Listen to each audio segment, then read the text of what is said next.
নমস্কার বন্ধুরা, আমি দীপ আর তোমরা শুনছো ভূতবং, ভূতের রাজ্যে সকলকে স্বাগত। বন্ধুরা, তোমরা আজ কলকাতার এক নামকরা হসপিটালের ভৌতিক ঘটনা শুনতে চলেছ। হসপিটালটার নাম হচ্ছে এনআরএস। ঘটনাটি শেয়ার করেছে শ্রীরামপুর থেকে সুপর্ণা পাল। সুপর্ণাদির পাঠানো ঘটনাটি শোনার আগে বন্ধুরা, তোমরা যারা এখনো পর্যন্ত ভূতবং চ্যানেলটিকে সাবস্ক্রাইব করোনি তারা এবার সাবস্ক্রাইব করেই দাও, আর পাশে থাকা বেল আইকনটিও ক্লিক করে রেখো, যাতে ভূতবংয়ের ঘটনা আসা মাত্রই তোমাদের কাছে নোটিফিকেশন পৌঁছে যায়। তাহলে রেডি হয়ে যাও বন্ধুরা, কানে হেডফোন গুঁজে নাও। চলো আজকের ঘটনায় আসা যাক। হ্যালো দীপ, আমি সুপর্ণা পাল শ্রীরামপুর থেকে বলছি। আমি আজ আমার জীবনে ঘটে যাওয়া একটা ভৌতিক ঘটনা শেয়ার করলাম, যেটা ঘটেছিল কলকাতার এনআরএস হসপিটালে। ঘটনাটি যদি ভূতবংয়ে পড়ে শোনাও তাহলে খুবই খুশি হব। ঘটনাটি 2018 সালে। আমি যেই ওয়ার্ডে ভর্তি ছিলাম সেই ওয়ার্ডে আরও 6 জন পেশেন্ট ছিল। আমার পাশের বেডের যেই পেশেন্টটা ছিল ওনার কন্ডিশন খুবই খারাপ ছিল। একদিন রাতে ডিনার করে আমি ওয়াশরুমে যাই, তখন বাজে রাত 9টা। আমি তখন ওয়াশরুমের ভেতর, বাইরে দিয়ে দরজাটা 2 বার কে যেন ঠক ঠক করলো। আমি কে বলে সাড়াও দিলাম, বাইরে দিয়ে কোনো উত্তর আসে না। আমার একটু বিরক্তই লাগে, কারণ বাদবাকি আরও টয়লেটগুলো ফাঁকা ছিল। সেখানে না গিয়ে আমাকে ডিস্টার্ব করছে। 2-3 মিনিট পর আবারও 2 বার ঠক ঠক। এবার আরও রাগ ধরে, সঙ্গে সঙ্গে দরজাটা খুলি দেখার জন্য। দেখি সেই ক্রিটিক্যাল পেশেন্টটা হেঁটে বেরিয়ে গেল। আমি চিন্তা করি কি আজব মহিলা, নিজের অবস্থা খারাপ তার মধ্যে এমন শয়তানি করছে। যাই হোক, ফ্রেশ হয়ে যাই ওয়ার্ডে। গিয়ে দেখি নার্সরা দাঁড়িয়ে সেই মহিলাটার বেডের সামনে। মহিলাটা এক্সপায়ার করেছে। আমি না পুরো শক হয়ে যাই, চুপচাপ বেডে গিয়ে বসি আর চিন্তা করছি যে আমি তাহলে এটা কাকে দেখলাম। আমি ভালোভাবে বুঝে যাই যে আমার সাথে নেগেটিভ জিনিস ঘটে গেছে। ওই মহিলার ডেড বডিটা 2-3 ঘন্টা ওই বেডের মধ্যেই রাখা ছিল। আমি অন্য সব পেশেন্টের কাছে ব্যাপারটা বলি যে আমি বাথরুমে গিয়ে এরকম ব্যাপার হয়েছে, আর সব পেশেন্টরাও এমনিও ভয় ভয় পাচ্ছিল।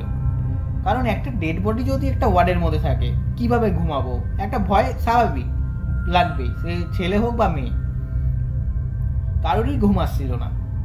শেষমেশ রাত 12টা নাগাদ বডিটা নিয়ে যাওয়া হয়। যতই নিয়ে যাক তাও একটা ভয় ভয় কাজ করছিল। তারপর কখন আমার চোখ লেগে যায় নিজেও জানি না। কিছুক্ষণ ঘুমানোর পর আমার পেন হচ্ছিল বলে ঘুমটা ভেঙে যায়।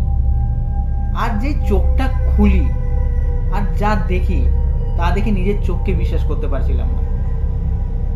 দেখি পাশের বেডে ওই মহিলাটা যে মারা গিয়েছে সে শুয়ে আমার দিকে তাকিয়ে।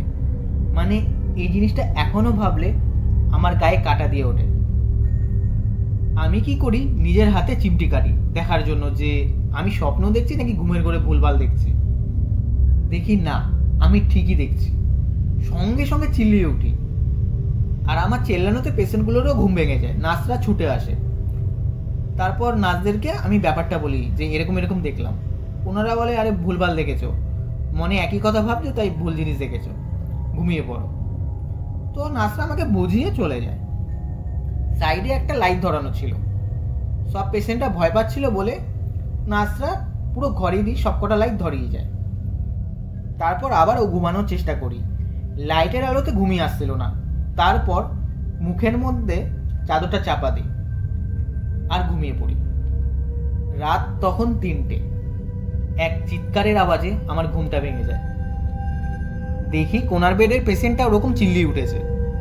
উনি পুরো থরথর করে কাঁপছে। উনি বলে, ঠক ঠক আওয়াজ শুনে যেই আমি চোখটা খুলি আর চোখটা খুলে দেখি আমার বেডটা ওই মৃত মহিলাটি ধরে নাড়াচ্ছে। ওই দেখে আমি এই চিল্লিয়ে উঠলাম। উনি আরও বলে যে অন্ধকার ঘর থাকলে একটা আলাদা ব্যাপার, ভুল দেখেছি, কিন্তু এত আলো ঘরে, তার মধ্যে আমি এই জিনিসটা স্পষ্ট দেখলাম।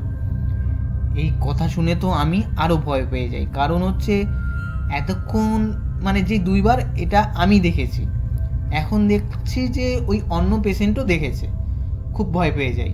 সাথে সাথে সব পেশেন্টটাই ভয় পেয়ে যায়। নার্সরাও আসে, নার্সরা ব্যাপারগুলো শোনে, নার্সরা আমাদের বোঝায় যে এটা তো হসপিটাল, ছোটোখাটো এগুলো ঘটেই, তো অ্যাডজাস্ট করে নিন, আর ভয় পেন না, ঘুমিয়ে পড়ুন। নার্সরা এই বলে চলে যায়।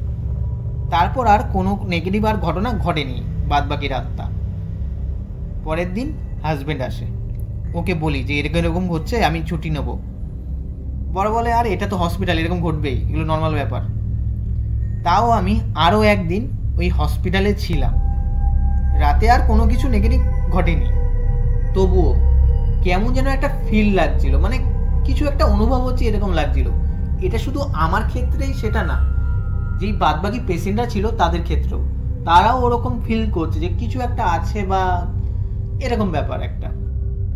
পরের দিন আমি ডাক্তারকে বলে ছুটি নিয়ে নিই, কারণ মোটামুটি শরীর সুস্থ হয়ে গেছিলো। ডাক্তার আরও 2 দিন থাকতে বলেছিল, কিন্তু যতই শরীর সুস্থ হোক ওইখানে ওই ভয় হয়ে থাকলে আরও অসুস্থ হয়ে পড়বো।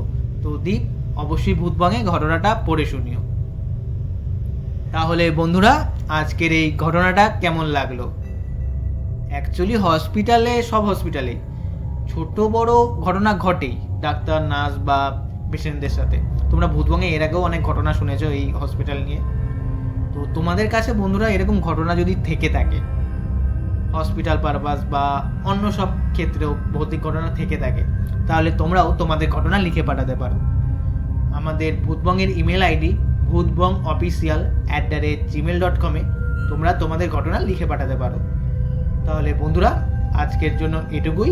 Tata, by.